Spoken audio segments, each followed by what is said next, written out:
এটা দেখানোর জন্য যে সে এই কালচারাল এরিয়া কন্ট্রোল করে। এখানে কালচারাল এরিয়ায় যারা শেঠ তারা সব তার ভাই বেড়াদার, এবং ভাই বেড়াদার বলে একটা গ্রুপ আছে, সেটা ফারুকির গ্রুপের ওই সোভিয়াল গ্রুপের লোকজন যারা ফারুকির সাথে কাজ করেছিল। বুঝছাও, গালি না দিয়া থাকতে পারলাম না। সরকারে কি মিয়া আছে না, সোশ্যাল মিডিয়া দিয়ে তাকে থাকেন কে?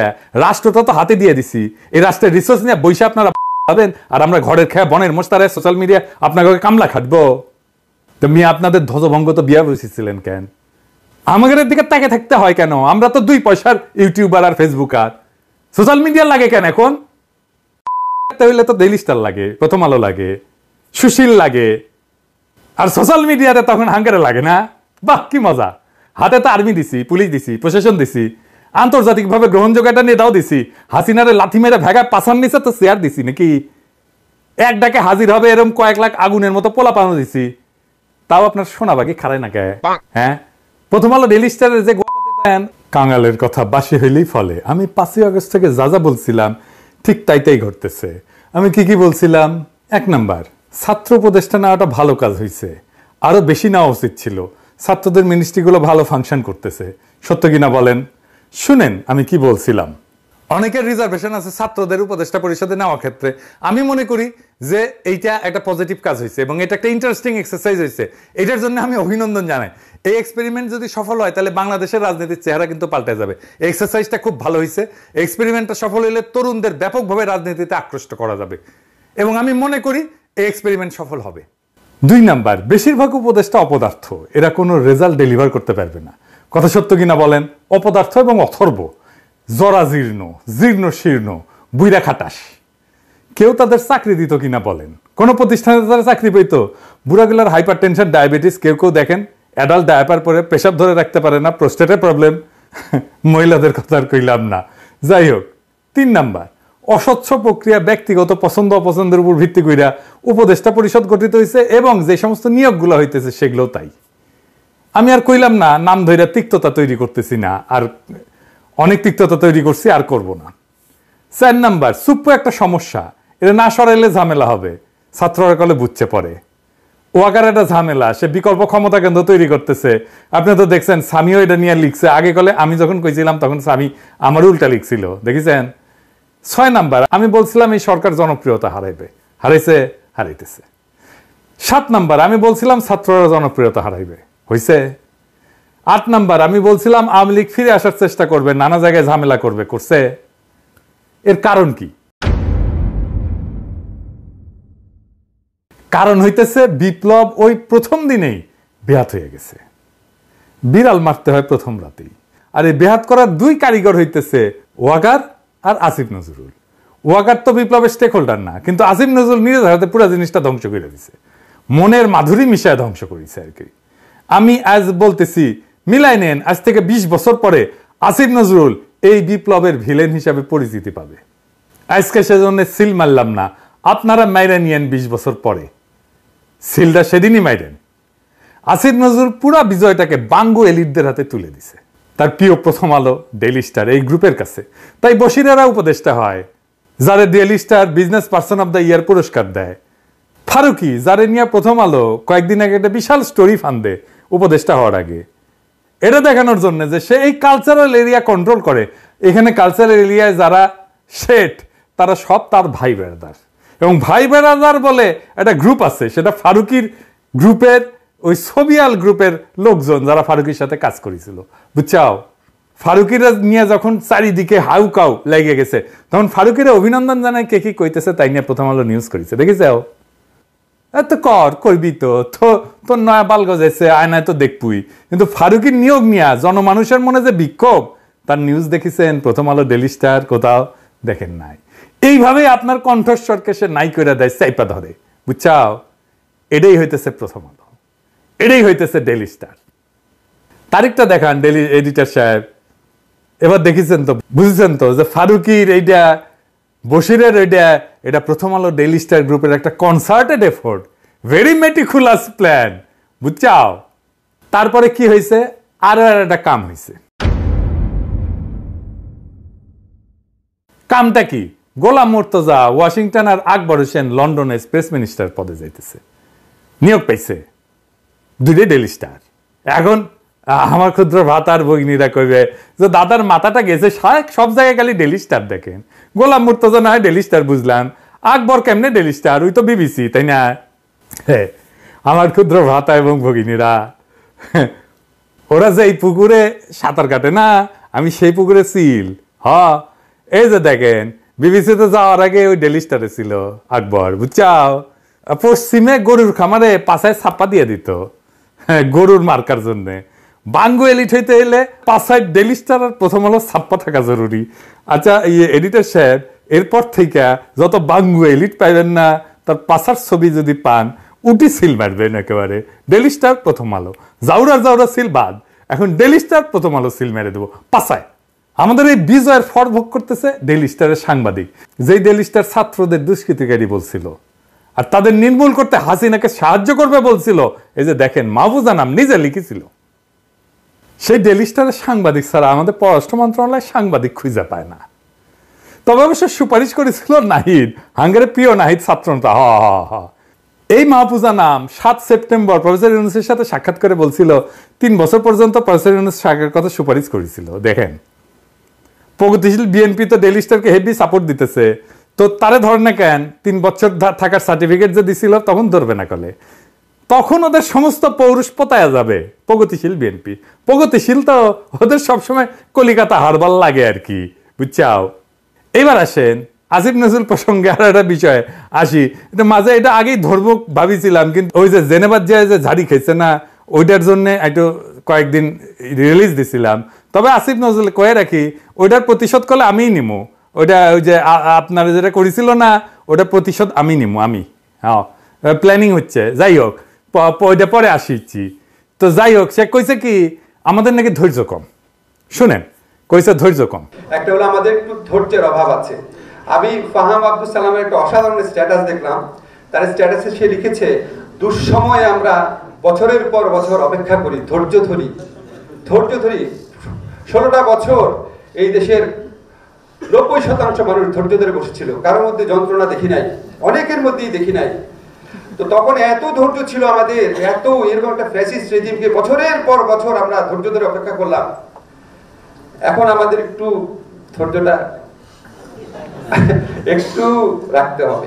আসিফ নজরুলের ভাগ্য আসলেই ভালো যে আমি উপদেষ্টাদের গালি দিব না প্রতিশ্রুতি দিছি, নাইলে এমন একটা গালি দিতাম না। আজকে গালির দুঃখে বাসায় গিয়া বালিশ বুকে চেপে কাঁদতে সারাদিন। আচ্ছা বলেন তো, সে কইল ধৈর্য কম। আমরা কোন জিনিস চাইয়া অধৈর্য হয়েছি কন্ত?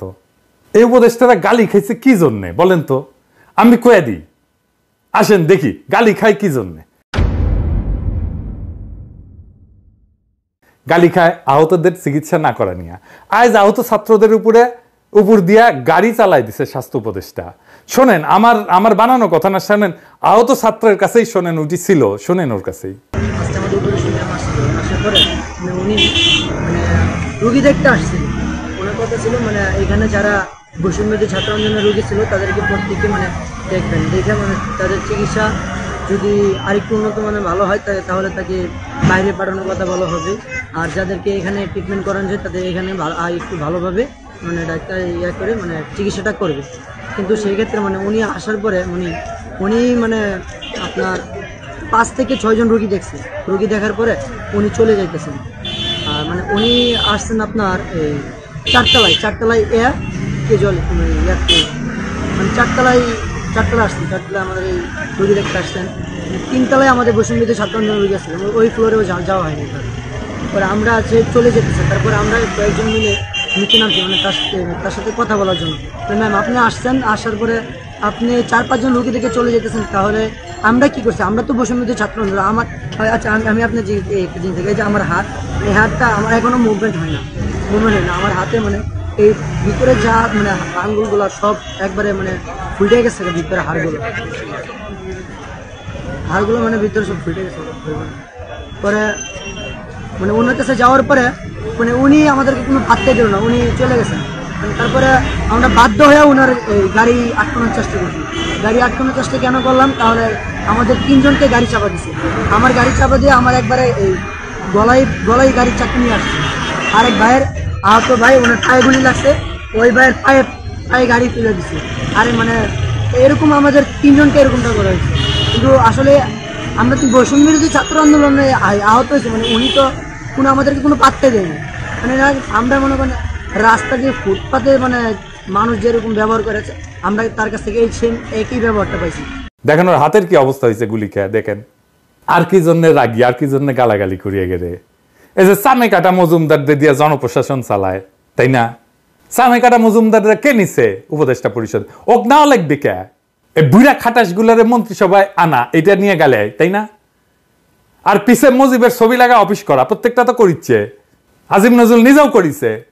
আজিম নজরুলের সমালোচনা করছে ওই যে জামিল রে শিল্পকলা একাডেমির ডিরেক্টর বানাইছে সে, সেই জন্যে। এর ধৈর্য ধরার কি আছে? ওটা একটা কাম করে, আমরা প্রতিক্রিয়া দেখাই। তো প্রথম আলো ডেইলি স্টারের কাছে পাশা বর্গা দেয়, সেই জন্য গালাগালি করি। জামিল আহমদকে শিল্পকলা বসাইছে, ওটা সরাইছে, সরায়নি। প্রথম আলো ডেইলি স্টারের সুপারিশে ফারুকি আর বসিতে উপদেষ্টা বানাইছে, গালি খাচ্ছে।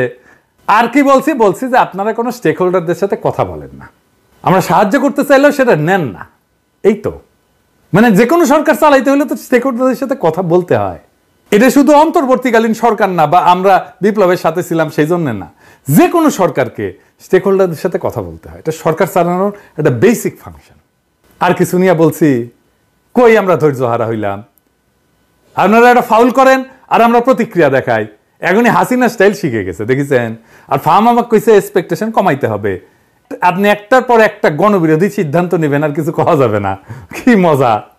আবার দেখেন কি করছে, অভিযোগ করিচ্ছে হাসিনার দুঃশাসন নিয়ে কোনো কথা নাই সোশ্যাল মিডিয়াতে। শুনেন, আপনারা বিভিন্ন সামাজিক যোগাযোগ মাধ্যমে দেখবেন শেখ হাসিনার দুঃসময়, অত্যাচার, গণহত্যা নিয়ে কোনো কথা নাই। কথা হচ্ছে এই সরকারের উপদেষ্টা কি করছে, হাসনাত কি করছে, নাহিদ কি করছে, আসিফ নজরুল কি করছে, সারাটা সময় এটা নিয়ে ব্যস্ত। গালি না দিয়া থাকতে পারলাম না। সরকারে কি মিয়া আছে না? সোশ্যাল মিডিয়া দিয়ে তাকে থাকেন কে? রাষ্ট্রটা তো হাতে দিয়ে দিছি, এই রাষ্ট্রের রিসোর্স নিয়ে বৈশা আপনারা পাবেন, আর আমরা ঘরের খেয়ে বনের মোস্তারে সোশ্যাল মিডিয়া আপনাকে কামলা খাটবো। তো মিয়া আপনাদের ধ্বজভঙ্গ তো বিয়া বসেছিলেন কেন? আমাদের দিকে তাকে থাকতে হয় কেন? আমরা তো 2 পয়সার ইউটিউবার আর ফেসবুকার, সোশ্যাল মিডিয়া লাগে কেন এখন? হইলে তো ডেইলি স্টার লাগে, প্রথম আলো লাগে, সুশীল লাগে, আর সোশ্যাল মিডিয়াতে তখন হাঙ্গারে লাগে না? বাহ কি মজা! হাতে তো আর্মি দিছি, পুলিশ দিছি, প্রশাসন দিছি, আন্তর্জাতিকভাবে গ্রহণযোগ্য একটা নেতাও দিছি। হাসিনারে লাথি মেরে ভেগা পাশার নিচে তো শেয়ার দিছি নাকি? এক ডাকে হাজির হবে এরকম কয়েক লাখ আগুনের মতো পোলা পানো দিছি, তাও আপনার সোনাবাগি খারাই না কে? হ্যাঁ, প্রথম আলো ডেইলি স্টারের যে গোয়াপাতে দেন ওটা থেকে সার্ভিস নিতে পারেন না? এখন সোশ্যাল মিডিয়া লাগে, এখন ধন মিয়া। হ্যাঁ, কিন্তু গোয়ামাটা ঠিকই দিবেন প্রথম আলো ডেইলি স্টারে। আরে বেটা নিজেরে জিগা কেন পাবলিক সে 5ই আগস্টের পর থেকে একটা দিনও ভরসা রাখতে পারছে না তো করে উপরে? সকালে এক দুশ্চিন্তা তো রাতে আর এক দুশ্চিন্তা। আমাদের কি করা উচিত? আমরা তো বছরের পর বছর এই ফ্যাসিবাদের নিপীড়নে নিষ্পেষিত হয়েছি, দেশ ছাড়া হয়েছি। আমাদের তো তোদের ভাষা নাকে তেল দিয়া ঘুমানোর কথা ছিল, অথচ বিজয়ের আনন্দটা পর্যন্ত আজ পর্যন্ত উপভোগ করতে পারলাম না। আমরা তো তোদের পাশেই ছিলাম, আছি তো এখনো। মাইরা কেইটা তামা কইরা ফেলার কথা না? আওয়ামী লীগ রে শিকড় শুদ্ধ ফ্যাসিবাদের বিষ বৃক্ষ উপরে ফেলার কথা না? তোরা যা করাস সেটা না কইরা রাত বিরাত ওই মতির দণ্ডে তেল মালিশ করতে যাস কে? দেশে কি যোগ্য লোকের আকাল পড়িছে কেন? তোদের বাইসা মতির ভাতারদের তুলে আনতে হইতেছে। কে চালাইতেছে তোদের? চালাইতেছে কে তোদের? এটা বলতে হবে তো। দুনিয়ার যত ঘাটের মরা, যত বুইরা কাটাস, সেগুলো তুলে আনতেছিস আর উপদেষ্টা বানাইতেছিস। তোকে দিয়ে কাম কি? আমাকে রে তোদের বসানো হইতেছে বালের চামড়া ছিলার জন্য। তোরা আসিস কেমনে 72-এর সংবিধান বানাবো, মুক্তিযুদ্ধের চেতনা বানাবো, কোন ফাঁক দিয়া 7 রং ঢুকাবো, আবার কেমনে আবার 71-এর চেতনা ব্যবসা চালু করবি সেই তালে। হাসিনারে কাউন্ট করি নাই, মোদিরে গোনায় ধরি নাই, জান লড়াই যুদ্ধ করছি, দিন রাত মানি নাই, পরিবার মানি নাই, দেশ মানি নাই, চইলা গেছি, ছাইরা দিছি দেশ ছাইরা রিফিউজি হয়েছি। বাচ্চারা যখন কাতারে কাতারে জীবন দিছে না, তখনই নিজের জীবনটা দিয়ে দিছিলাম। এটা এক্সটেনশন লাইফ চলতেছে, জয় দিন চলে। জানের মায়া কলেন নাই আমার, আমি এখন জানতো মরা। আমার মতো এরকম প্রচুর জ্যান্ত মরা আছে, জীবন দিয়া দিতে এক মুহূর্ত ভাববো না। আমার মতো এরকম হাজারো পিনাকি আছে যারা বুকের ভিতরে আগুন জ্বালায় রাখছে। শত শহীদের রক্তের বিনিময়ে পাওয়া বিপ্লব যদি ধ্বংস হয় না, শহীদের রক্তের কসম বুকে মাইন বান্দা আমি অন্তত একটা উপদেষ্টার গায়ের উপরে ঝাঁপায় পড়ব, জয় বাংলা করে দেব নিজের সাথে তোদের। বাকিগুলারে আপনারা দেখে নিয়েন, আর তাদের দেখার জন্য অন্য লোক আছে। এলিটদের জাউরামো বাংলাদেশে চিরতরে বন্ধ করতে হইলে এই ছাড়ার কোনো উপায় নাই। তবে ঝাঁপায় পড়ার আগে আকাশ বাতাস বিদীর্ণ কইরা স্লোগান দিবেন কলে ইনকিলাব জিন্দাবাদ।